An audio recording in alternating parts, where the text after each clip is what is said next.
Ladies and gentlemen, boys and girls, stoners of all ages, before we get this party started with our friends from Haykin Cider Company, I want to give a shout out to our sponsors, Live Nation Colorado and Fillmore Denver. The Fillmore Denver is celebrating their 20th anniversary tour this year, and they have great concerts. For those that are listening to this as the same day we dropped, there's Papa Roach going down at the Fillmore, but they have shows going throughout the fall. Some of the biggest names in Colorado. The Quest, we have the Roots, we have Angels and Airwaves. We have parties that Live Nation's throwing in Rhino and at Pepsi Center. So if you want tickets to any of these shows, go over to livenation.com. But be sure you're following those two accounts on Instagram and Facebook. That's at Fillmore Den, D-E-N, and at Live Nation CO. They're bringing the heat, and then they're also giving you a heads up on when tickets are being announced or dropped, when free grab bags are being given away. So they're definitely worth a follow on Instagram and Facebook. But for all your ticket needs, swing over to livenation.com. Without further ado, let's get this party started. And I want to give a special shout out to intern Zane for the new intro music. If you like it, tell us what you think. Leave us a review on whatever your podcast platform is. Without further ado, let's start this party. Cheers.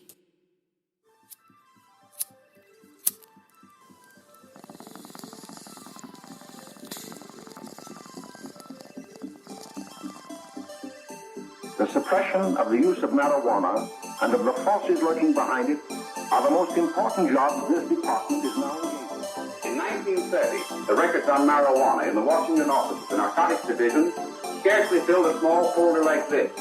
Today, they fill cabinets. Welcome, ladies and gentlemen, Coloradians and everyone that's smart enough to listen from the outside. One of the most amazing plants we've ever discovered. The pot party, the trippers, the grasshoppers, the hip ones, all gathered in secrecy and flying high as a kite. Cider me silly. All right, well, welcome back, ladies and gentlemen, to another week of No Vacancy Colorado. With your host, as always, I'm a little slurry already. It's working. With your host, as always, it's Kip, and to my left, I have old Bama. How are you today, Bama? I'm doing all right, man. We're at a new spot for the first time. This is our first cider guest. These are our first cider guests, and you may be right. This may be the first time we've been able to attend a place for the first time for the podcast. So this is going to be a really exciting episode. We're sitting with the Haykin Family cider owners and founders. Well, the kids aren't here, so the whole founding family isn't here. But Daniel and Talia are here joining us today. Thank y'all so much for joining us. Thank you. Yeah, thanks for having us. Oh, yeah. Well, you say that now, you're going to be like, please get the fuck out of the house here shortly. But it's early. It's early. So. Yeah, and let's before we dive in, let's let everybody kind of know where we are. We're in Aurora. What's the best way to describe it? We're 33rd and Peoria? Yeah, we're like 5 minutes from the Stanley Marketplace, which people know. Basically I-70 in Peoria.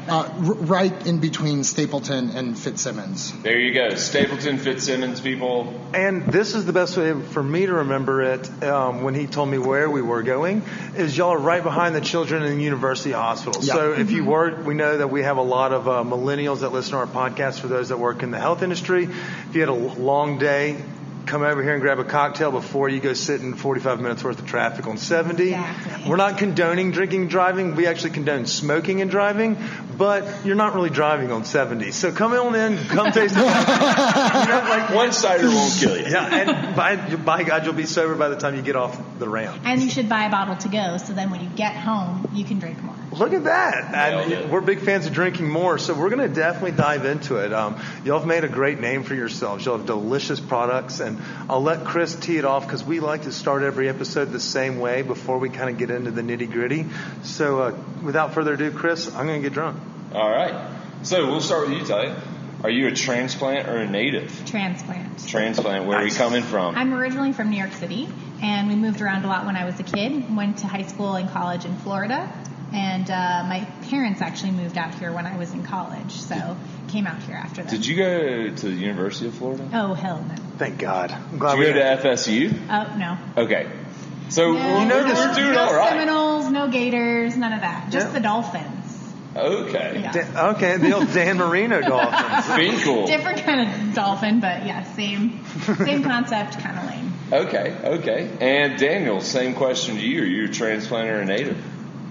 I moved here when I was 6 from Nebraska.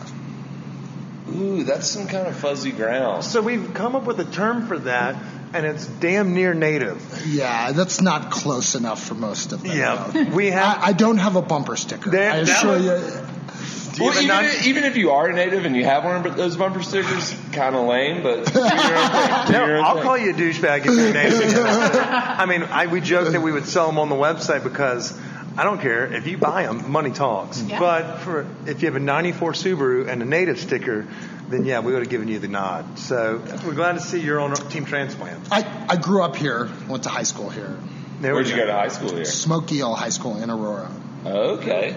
So you had some roots out here kind of before, or is that where y'all met? Was out here in Colorado? Yeah, we met out here on a blind date, actually. Nice. Who set y'all up? Tinder? Bumble? No. Hinge? Swipe right? Good friend of mine.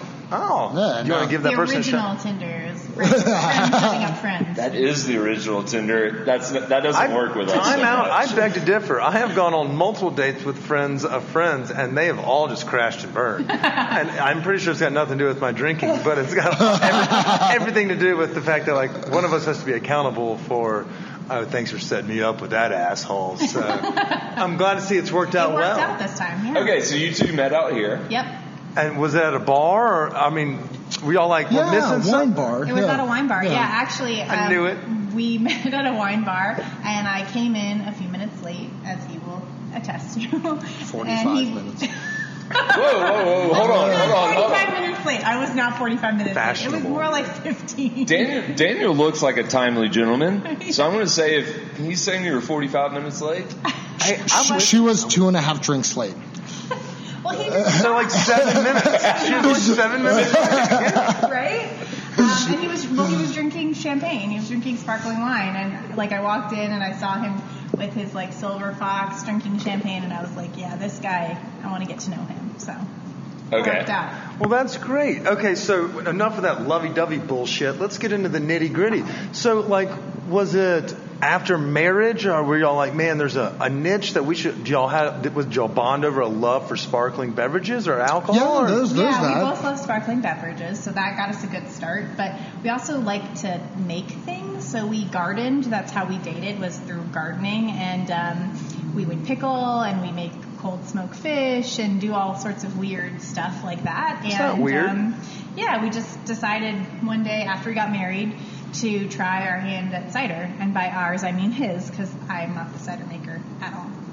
Okay, so now that we've mentioned the C word, Yes. that's the polite C word. I haven't. It's a British word I use that I have to edit out every week. But so is it similar to the process like when you're at home? Like people, it's become a rave to brew your own beer or even try to ferment your own wine.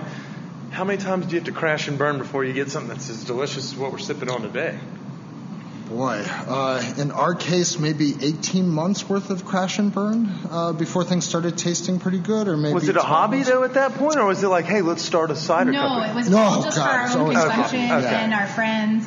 We were the people that you would invite to a party because we showed up with a cooler full of our hooch, and it was just fun. You are Southern. Yeah, we don't have friends like that out here that show up with their own personal hooch. But okay. Kip wine is a thing. That is a thing. It hadn't been around in a while. Hold on. But so did you ever like brew beer or No. anything? No. You just were like. This is the only alcohol I've ever made is out of apples. But I was a pretty serious wine consumer before that, and I definitely had. So the inspiration, and it didn't happen right away, but at some point we're like, oh my God, apples are amazing here, and we really, really like sparkling wine. Let's put these things together, and we're starting to get into cider. Let's make sparkling wine out of apples. And we just took this inspiration as our own thing to play around with, and we found quickly it was offsetting a lot of the sparkling wine we would drink at home. We liked it that much. The price was certainly right, and then kind of friends and family said, you should try sending this stuff off to competitions. It's really good.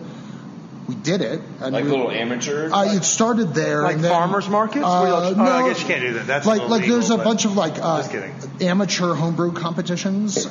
So we sent off one in Washington State that was pretty big, and we did well. We won that, and then we're like, okay, so we kept on sending to bigger competitions until we were at the biggest, and then in 2017, we won the most important award, I guess, in the cider world, or certainly my highest aspiration. The no vacancy seal of approval. In effect, and it was somewhat of a surprise to us that happened. But we thought the fruit we were using was exceptional, and we thought our method was good, but it was different to get feedback from a blind competition, and then. So, do you have anything against the approach. deaf, or is it just the blind people that you like to? Sorry, that's how this goes. It goes into awkward silence, and then I'll say this, we'll come back. And so after when you were entering these competitions as an amateur, when was it kind of the decision, okay, I think we should start a cidery? We were approached by a few investors who offered us startup money. We said no at first. We didn't want to do this. We had kids, other jobs, and we had a lot of other life stuff going on, but we were pretty passionate about it, and Talia and I sort of talked ourselves into it. Like, we got this chance to do this thing, and it doesn't come around, for everybody and at every stage in life, and whatever, we're busy, but let's just try. And we just jumped into this, and it really it's just a hobby that took over our life. So what was the biggest you were saying you guys won what you say is one of the biggest cider competitions. Where is that? It's actually in Michigan, of all places. It's called the Great Lakes International Cider and Perry Competition. Is it the Kinder Crisp I'm looking at over here? Yes, these awards over here, shortened to Glint Cap, and they are the largest cider competition in the world.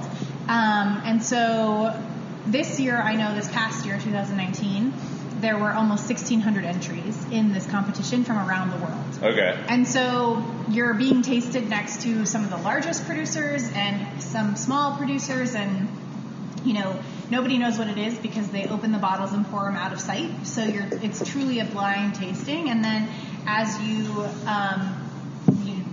get awards, and we got this first in class for our Estapa Spitzenberg in 2017.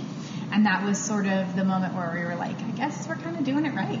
Yeah. So inside of the industry, this competition is basically considered like the GABF of cider. So, okay. And the whole world competes. So we had, I think, 8 countries from Europe or something. So this kind of reminds me of Bottle Shock. Y'all were not, was it you're playing against big names in the industry, and it's little old me? Yeah.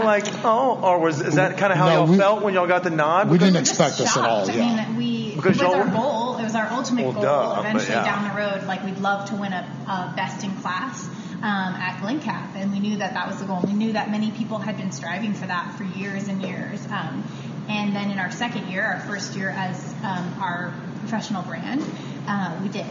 We won first in class. That's and we awesome. were wow, this is incredible. So when did you actually establish Haykin Family Cider? We opened our doors for our tasting room February 1st of 2018. Okay. We were making cider for a few months previous to that. So we were pressing here in the prior fall. Yeah. Okay. We press our own fruit. So just like a winery, we bring whole fruit through the door and it leaves in a wine bottle. So this is a question I have. It seems like this, I guess it's almost I'm not going to say it's a craze because it's not going anywhere, but cider has come on, and it's even the sparkling rosé, the rosé ciders you see in the summertime, but ciders, the Angry Orchards and your mass-produced assholes that you see commercials on TV, I mean, y'all are everywhere now.